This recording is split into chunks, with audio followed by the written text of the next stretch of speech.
धीमहि धियो यो नः प्रचोदयात्।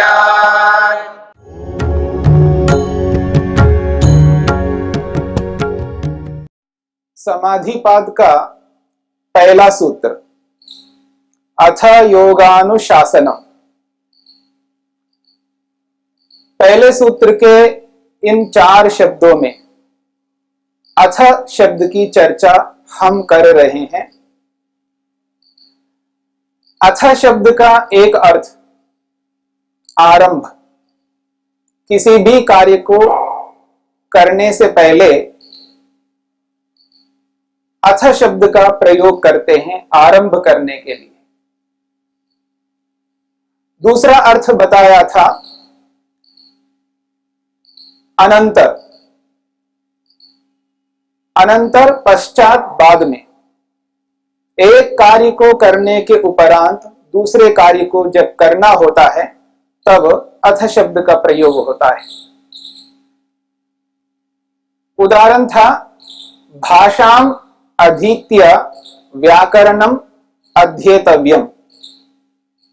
भाषा को जानकर व्याकरण समझना चाहिए। संसार में देखा जाता है जिस कार्य को पहले करना है उस कार्य को बाद में करने लगता है व्यक्ति। जिस कार्य को पहले करना है उस कार्य को पहले कर लो, उसको पहले जान लो, समझ लो, उसके बाद में दूसरे कार्य को करो। संसार में 2 प्रकार के कार्य होते हैं, एक मुख्य कार्य और एक गौण कार्य। जो मुख्य कार्य होता है उसको पहले कर लो और जो गौण है उसको बाद में कर लो। जिस वक्त, जिस समय जिस कार्य को करना है उस वक्त उस समय उसी काम को करना है। साधना का समय जो होता है वो साधना के समय में साधना करो। व्यायाम का समय जो होता है वो व्यायाम के समय में व्यायाम करो। भोजन का जो समय होता है भोजन के समय में भोजन करो। जिस समय जिस वक्त जो कार्य करना है उस कार्य को उसी समय करना है। बहुत सारे कार्यों को उल्टा करने लगता है व्यक्ति।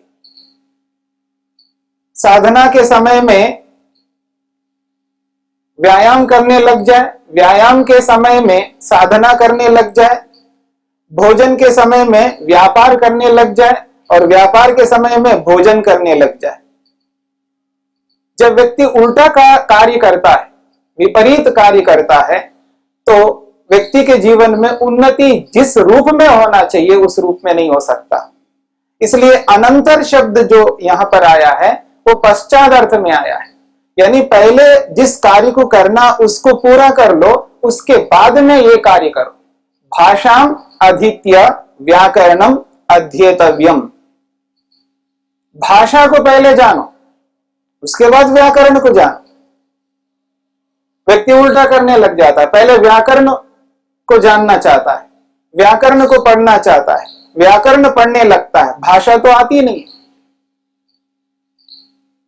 तो इसलिए कहा जा रहा है अनंतर में जो कार्य करना है पश्चात करने वाले कार्य को पश्चात करो। तो संसार में कोई भी व्यक्ति जिस किसी भी कार्य को करता है उसे यह समझना होगा पहले कौन से कार्य को करना और बाद में कौन से कार्य को करना। तो इस रूप में यहां अथ शब्द का प्रयोग होगा अनंतर अर्थ में। और तीसरा अर्थ मैंने आपके सामने रख दिया था मंगलार्थ में।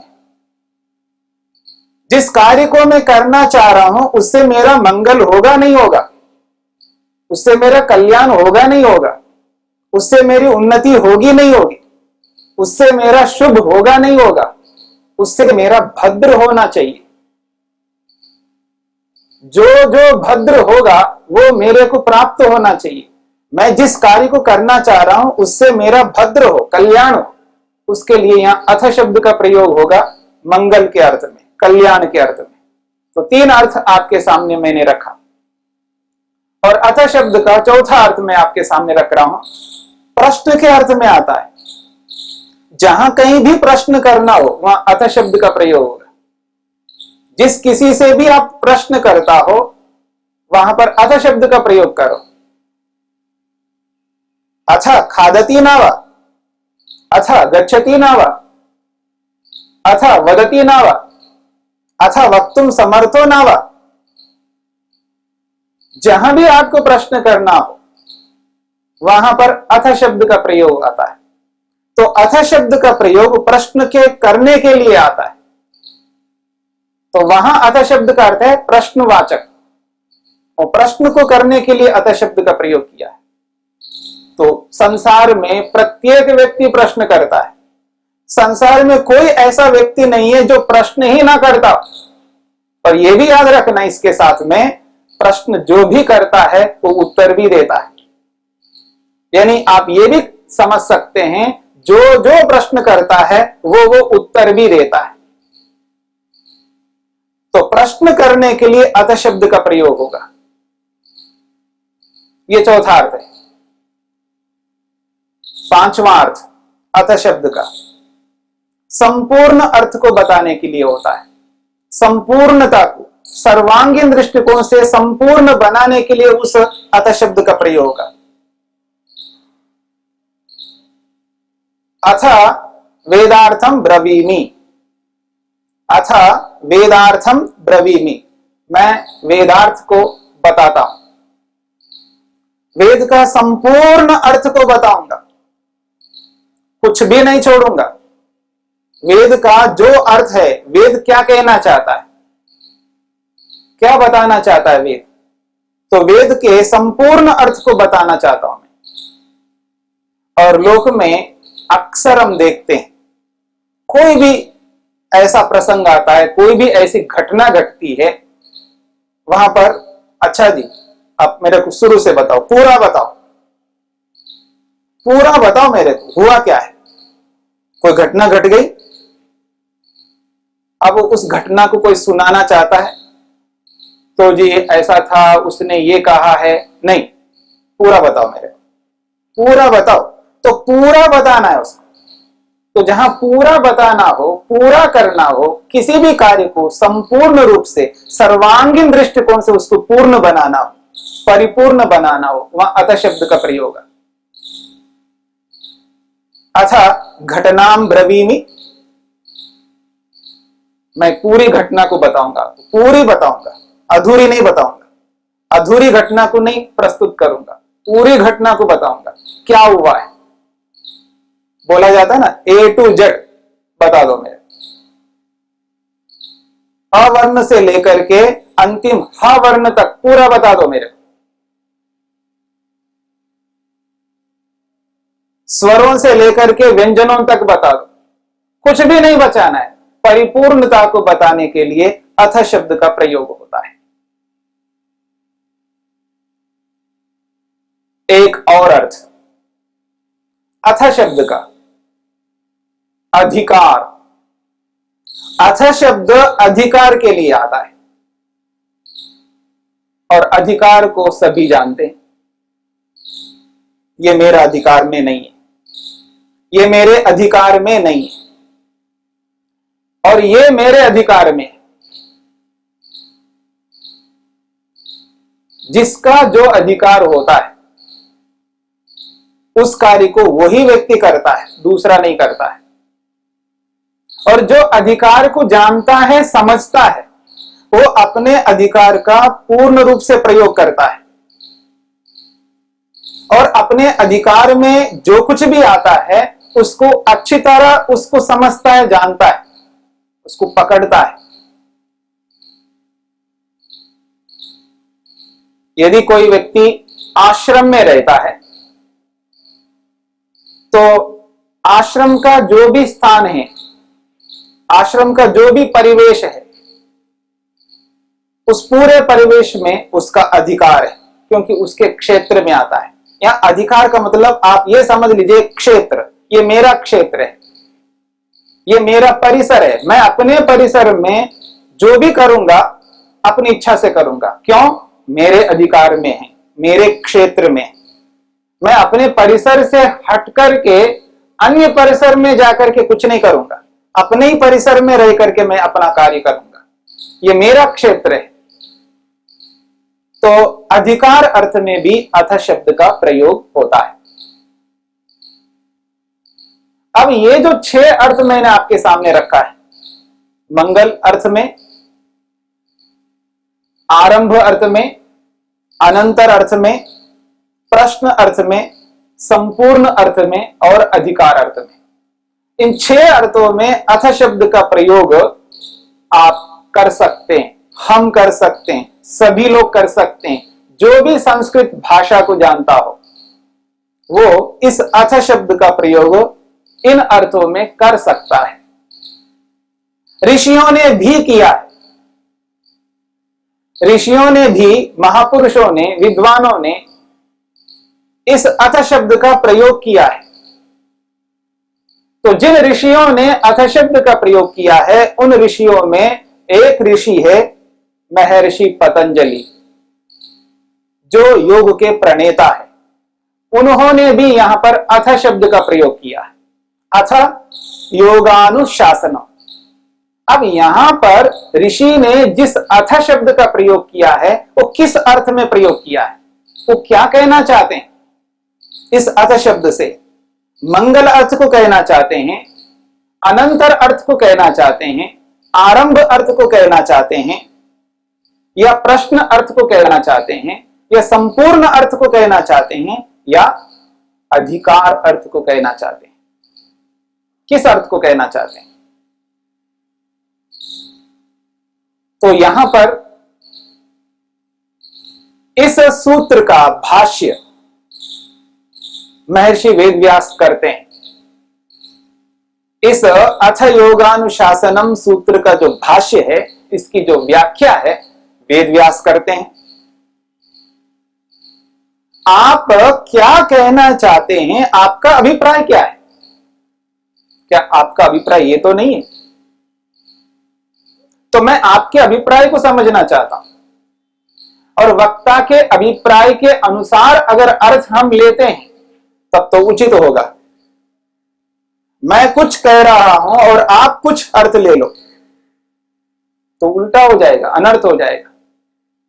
तो जो अर्थ मैं प्रस्तुत करना चाहता हूं, जिस अर्थ को मैं अवगत कराना चाहता हूं, जिस अर्थ को प्रसारित करना चाहता हूं, वही अर्थ आपको लेना है जो मैं चाहता हूं। ऋषि जो चाहते हैं, महर्षि पतंजलि जिस अर्थ को अभिव्यक्त करना चाहते हैं, उसी अर्थ को श्रोता को लेना होगा। तो महर्षि पतंजलि ने इस अथ शब्द का अर्थ जो प्रस्तुत करना चाहते हैं, उसी अर्थ को महर्षि वेदव्यास ने अभिव्यक्त किया, प्रकट किया। और जब दो अच्छे लोग होते हैं, दो हैं अच्छे लोग, दोनों सत्यवादी हैं, दोनों सत्यमानी हैं, दोनों सत्यकारी हैं, जिनका लक्ष्य एक ही है, दोनों का यथार्थता को समझना दोनों का लक्ष्य है, यथार्थ को पाना दोनों का लक्ष्य है, और यथार्थता को प्राप्त करके ही दोनों ने सबके कल्याण के लिए कहा है। तो जिस ऋषि ने जिस अर्थ को अभिव्यक्त करना चाहा, उसके विरुद्ध दूसरे ऋषि अभिव्यक्त नहीं कर सकता। एक सामान्य सी बात है, एक मां है और एक पुत्र है। मां को पुत्र के प्रति प्रेम है और पुत्र को मां के प्रति प्रेम है।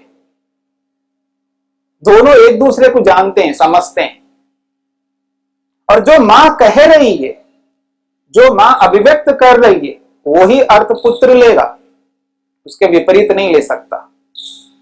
लोक में दो सज्जन व्यक्ति, दो सत्यवादी व्यक्ति जिस अर्थ को समझना चाहते हैं, वो परस्पर अच्छी तरह अवगत हो रहे हैं, समझ रहे हैं, जान रहे हैं। जब सामान्य व्यक्ति भी ऐसा कर सकते हैं, तो जिसको हम ऋषि कहते हैं, मंत्र दृष्टा कहते हैं, जिन्होंने मंत्र का दर्शन किया, साक्षात किया, प्रत्यक्ष किया, आत्मस्थ होकर के उस अर्थ को आत्मसात किया हो, वो व्यक्ति एक ऋषि के विरुद्ध नहीं ले सकता।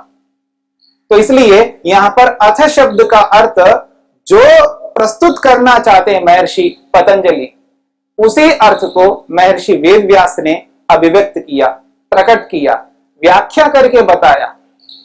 तो किस अर्थ को प्रकट किया?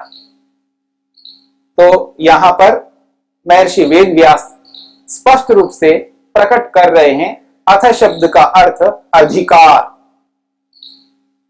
यहां न तो मंगल अर्थ को कहा है, न अनंतर अर्थ को कहा है, न आरंभ अर्थ को कहा है, न प्रश्न अर्थ को कहा है, न पूर्ण अर्थ को कहा है। यहां अधिकार अर्थ को कहा है। यानी यहां अथ शब्द का अर्थ हुआ है अधिकार। किसका अधिकार? अथ के बाद में योग है, तो योग का अधिकार है यहां पर, किसी और विद्या का अधिकार नहीं है। यहां पर यहां योग का अधिकार है, यहां योग का क्षेत्र है, योग के अधिकार को कहना चाहते हैं, इसलिए यहां पर अथ शब्द का अर्थ अधिकार हुआ। अब जो कुछ भी कहा जाएगा, जो भी प्रस्तुत किया जाएगा, जो कुछ भी हम कहेंगे, केवल केवल केवल योग के बारे में कहेंगे। योग से हट करके और किसी भी विद्या की चर्चा नहीं करेंगे। यदि चर्चा करेंगे तो योग की चर्चा करेंगे, क्योंकि योग का क्षेत्र है, योग का अधिकार है। तो योग के क्षेत्र को बताने के लिए यहां पर अथ शब्द का प्रयोग हुआ। अब जो परिसर है, किस परिसर में हम रह रहे हैं? योग के परिसर में रह रहे हैं, योग के क्षेत्र में रह रहे हैं। अब जो भी आपको बात करना, योग के बारे में बात करना, जो भी हम बात करेंगे योग के बारे में बात करेंगे, जो भी आपको पूछना है योग के बारे में पूछना है, जो भी उत्तर देना है योग के बारे में उत्तर देंगे। क्यों? अधिकार योग का है।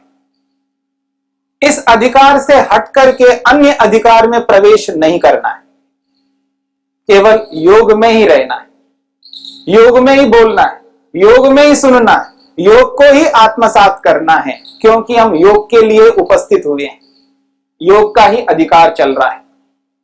योग से हटकर हमें कुछ भी नहीं विचार करना है। योग जो कहता है उसी को समझना है। योग जो भी प्रस्तुत करता है उसको योग के रूप में ही अवगत करना है, अनुभव करना है, महसूस करना है, उसको आत्मसात करना है हमें। योग क्या कहता है, क्योंकि योग का क्षेत्र है, योग का अधिकार है।